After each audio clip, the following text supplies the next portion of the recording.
Hello and welcome back to Meat City Gaming. JD here with another achievement guide for Kronos Battle Worlds. This time we're talking about Mission 2, and once again there are 3 achievements in play for this mission. Once again, you complete the mission to earn a first achievement, you complete all of the secondary objectives for a second achievement, and you complete the mission without requesting reinforcements for a third achievement.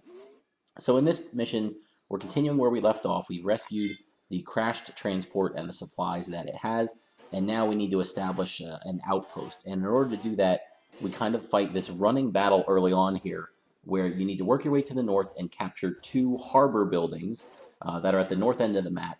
And along the way, you need to protect these transports. They're referred to as mules in game.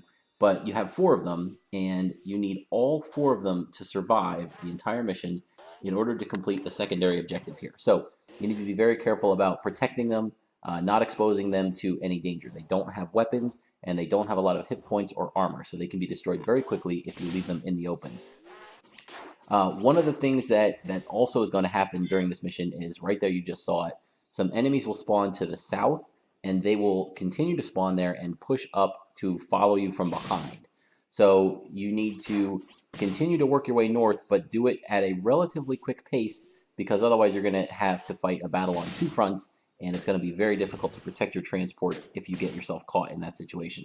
So the first thing you need to do is you have this engagement here. You can go left across that first single bridge, or you can go more to the right and go up through this double bridge. I'm not saying you can't complete this mission if you go to the left. I'm just telling you the way I did it, the way I found it easiest was by going to the right and trying to go over this double bridge.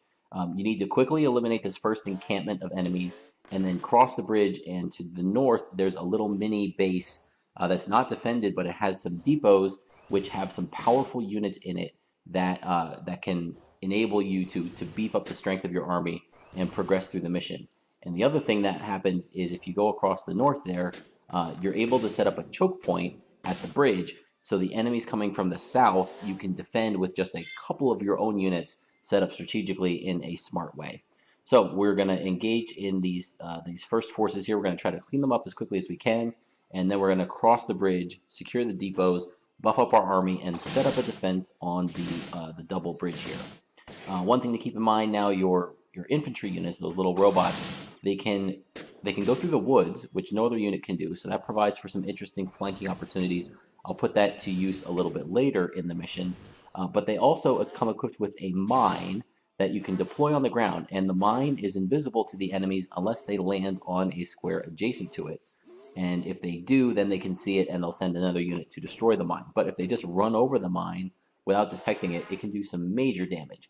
So again, because we're creating this choke point, laying the mines is a good way to get in some quick, early, free damage and really blunt the attack of these guys that are coming at you. The beginning of this mission is the critical phase. You need to get across this bridge, secure your units, and set up your defense before you get caught in a pincer from in front and behind.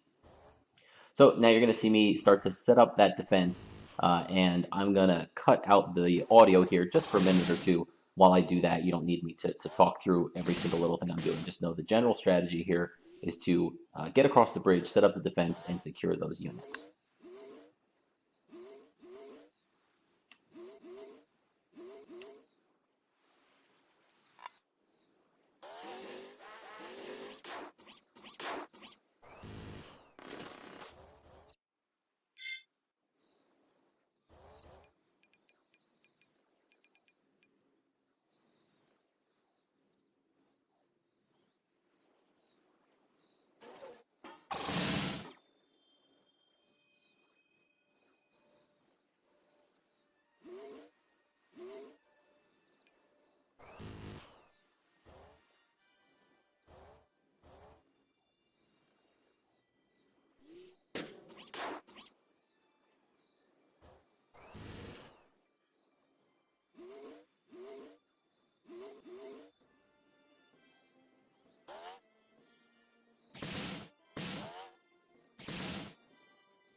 So a couple of things to keep in mind as I'm setting up my defense here. Don't be afraid to use a unit as a sacrificial lamb, for a better term. If you have a cheap unit and it's kind of damaged and you're not really going to have a way to repair it, um, set it off to the side and make a juicy target for the enemy to attack, right? This is kind of the critical moment here where we're trying to get that beachhead, that bunkered setup. So, I use one of my damaged infantry units. I kind of leave it down there to absorb a couple attacks to make sure that my defense gets set up before I have to face the brunt of the enemy's assault.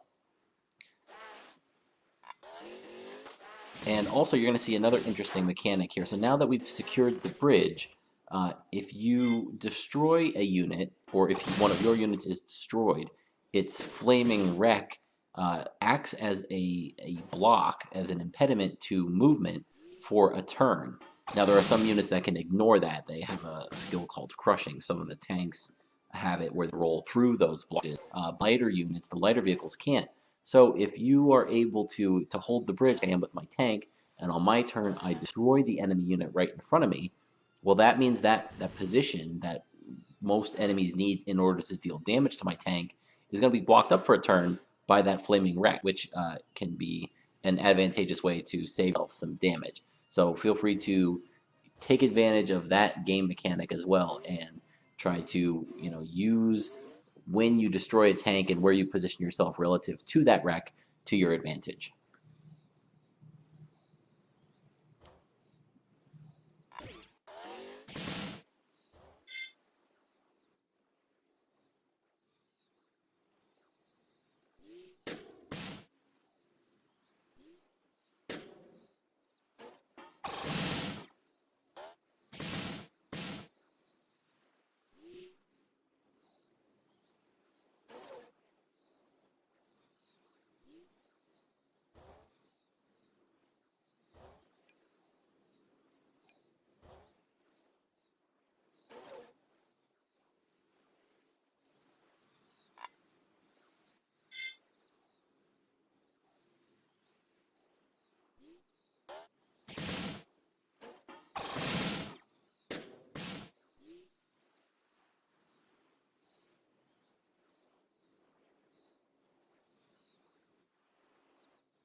So we've got ourselves pretty well set up here. We have a nice blockade at the bridge, which will hold off the enemy there for a little while. And then I've got the rest of my forces up here to the north, and we're going to need to use them to breach this little mini defense here. And then there's some buildings that I can capture, and the harbor is just to the north as well. But there are 2 gun turrets in the way, and so we need to be careful about taking those out along the way as we go through the fight here, because if I put my transports in range of those gun turrets, they could get eliminated in 1 turn by those gun turrets. So that would fail the secondary objective. So you need to be really careful about where you place your units here. This is kind of a critical moment. And again, you want to use range when you can. So if you have an artillery unit set up here that you can lob shells at the gun turret, then that's great. Otherwise, you can rush the gun turret. Make sure you get in there first, surround it with some big, heavy units, preferably 2 tanks. Let them attack it first. They'll take the first 2 hits, but they'll have enough armor and hit points to withstand it. And then you can launch a bunch of longer range attacks by some of your lightly armored units. Remember, the gun turret gets 2 attacks on its turn, so it can also do 2 counter attacks on your turn. So the first 2 attacks you make on a gun turret should be by vehicles that can sustain those hits. And then after those first 2 counterattacks, it can no longer counterattack, and you can follow up with some lighter armored units flinging some shells from afar without having to worry about them getting lit up by a counterattack. So while we're doing this, we've taken out the gun turret, and we know we're going to bait the rest of those enemies into engaging us. And so this is where you can use the infantry with a little bit of a flank maneuver. So here I've got a guy going through the trees. Now, only infantry can go through forest or trees like that, and you need to be a little careful if you're on the edge of the forest. Another unit can drive up adjacent to the forest and shoot at your unit. Other infantry on the enemy team can come in there after you as well. But if I stay in there and stay 2 blocks away from the edge, wait for the enemies to engage my forces, now I can sneak in behind here and unload or capture these buildings and unload the units inside to beef up my forces. Now, unfortunately, unlike the previous two depots just to the south, these up here don't have really powerful, impactful units. It's just a couple of lighter armored scout units. But every gun matters. Every time that you do damage to the enemy or the enemy shoots one of your less important vehicles, it means that's a hit that your more important vehicles aren't taking. So, capture those, use those units as well. And now we've got ourselves in a pretty good position. We outnumber the enemy here. We've used our range and our counterattacking strategies to good use. And also note there's a ton of repair and resupply things, squares on the ground as well. So I used up most of the ones down in the south trying to hold off this defense.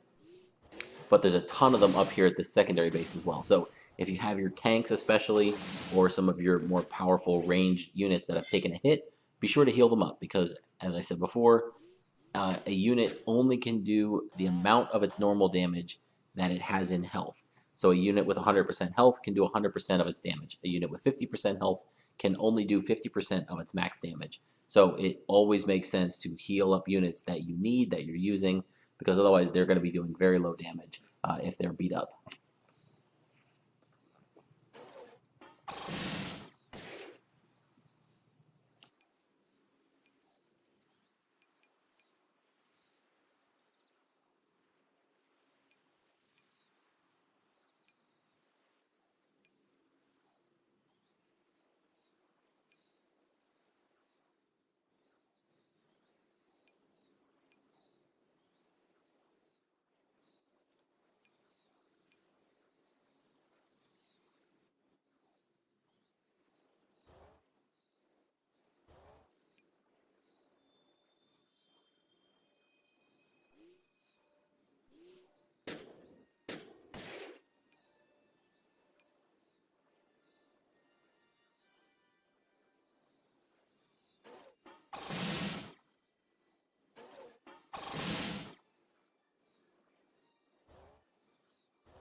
So even though there aren't units up in this northern depot, it does have resources in it, and one of the mechanics in the game allows your transport units, those mule units that you're protecting, they can actually serve as a mobile repair and refueling station if they're carrying either resources or ammunition within their stores. So you could take the mule, dock it in the fuel depot, and then when you're in the menu, you can transfer resources either from the mule that the mule has picked up to the depot or from the depot to the mule.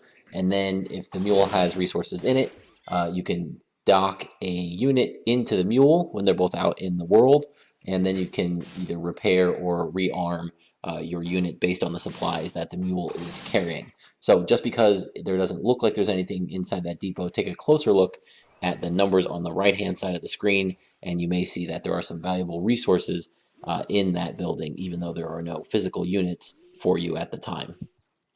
So you can see now our strategy has mostly worked here, and as I'm going through this, I have not completed this mission before. So I'm thinking, all right, I'm close. I see the two harbors. All I need to do is capture them both, and the mission will end, right? That's the primary objective. As long as I capture them and keep my 4 transports alive, I should be able to unlock all 3 units. So I'm keeping these last couple of units down to the south. They're basically just being sacrificed to hold the enemy in place as long as possible, do as much damage, slow those guys down in the south. While up here, I quickly overwhelm these forces, take those 2 harbors, and secure the victory. So there's just kind of a paltry force up here. We're able to quickly overrun it, and we see a couple more scout units. Another bandit. The bandit is actually, it's kind of a light unit, not a scout, but it has great weapons because its 2 actions are joker actions, and a joker action can be either a move or an attack. So if you have a bandit already in position at the start of your turn that's 2 spaces away from an enemy, you can use both of its actions to fire at an enemy. So you can do 2 attacks, and because it has a range of 2, often you will not get counterattacked. So they're a great unit, really versatile, and using them effectively is one of the keys to being successful in this game. So I've captured 1 harbor, and upon doing so, I get a transport boat that comes in, and it's carrying some really good units. So these are some units that I definitely want to get. I'm struggling to figure out how to unload those units at this point. I tried to move the boat into that middle square there in the dock, and I'm trying to unload, and it's not working. It's not working. I'm trying to figure out what's going on. Eventually, I figure out you need to move the boat onto one of the arms of the dock. So the dock, the harbor, has 2 arms that extend into the water on the left and the right. And if the boat is on one of those tiles that overlaps with the arms of the harbor that extend into the water, that's when you're able to then dock the boat with the harbor and then unload the units from the boat to the harbor and then unload the units from the harbor onto land so that you can use them. So I will figure that out very shortly here. Upon completing the second capture of the harbor, you can see some enemies spawn to the west. Another boat of units comes in, and the mission did not end. In fact, you do have to clean up the rest of these units that are on the map now. So there you can see me moving the boat onto the arms of the harbor, and now I'm able to unload these units. Keep in mind, the turn you unload a unit, whether it's from a mule, from a harbor, whatever, that ends that unit's turn. They don't get another movement. They get unloaded, and then they're frozen until your next turn. So, unload these as quick as possible so that you're able to use them on your second turn. And there is no penalty or limit to how many units you can load or unload in a single turn. I think the buildings have a max capacity of what they can hold, but there's no maximum amount of uses for loading and unloading units in the missions. So now the objective has changed to defeating all the rest of the units here. So what we're going to do is try to quickly take out one of the forces. I know I've got these guys to the left, and I've got some good, powerful units here. I'm going to try and take them out quickly, and then divert all my forces back to the east and to the south to clean up the last couple enemies that are down there. But be careful. Again, you still cannot lose one of your transports, so keep an eye on them. Make sure you know where the enemy is. A single unit that breaks through and gets lucky, maybe not 1, it might take 2, but 2 units that break through, get 2 free attacks on your transports, might be enough to take 1 out, and that will cost you the achievement. And these levels take quite a bit of time. I'm doing the replay here at 4x speed to try and save you guys a little bit of trouble in watching it and cut down on the time. But playing through this mission, this is mission 2, took well over an hour in order to get this done in a way that will secure all 3 achievements. So keep that in mind. Be careful here. You're close to the end if you've gotten to this stage, and it's just up to your safe tactics to clean up the rest of the map. So you can see we have been engaged. I did move my transport units up and to the left, so now they're secured in the middle of my formation here so that they can't be reached by any of the enemies. If I wanted to be super safe, I could have moved them into the harbor and into one of the transport boats, and then move that transport boat offshore so that nothing could have attacked it. Now, again, at the time, I didn't know could enemy boats be around in order to threaten my units, but that's not the case. There's no boats, so that would be like the safest option if you wanted to make sure none of your transports got killed by kind of a freak accident. So we're cleaning up the last of these units to the left. We will then turn our attention to the very few units back to the right and the south. And upon doing so, we will have completed the mission and completed all the secondary objectives, which in this case was keeping all 4 transport units alive, and we will secure all 3 achievements for this mission. So, thank you for joining me. Hopefully you found that useful. If you did, feel free to give a thumbs up, and I will see you in the next one. Thanks.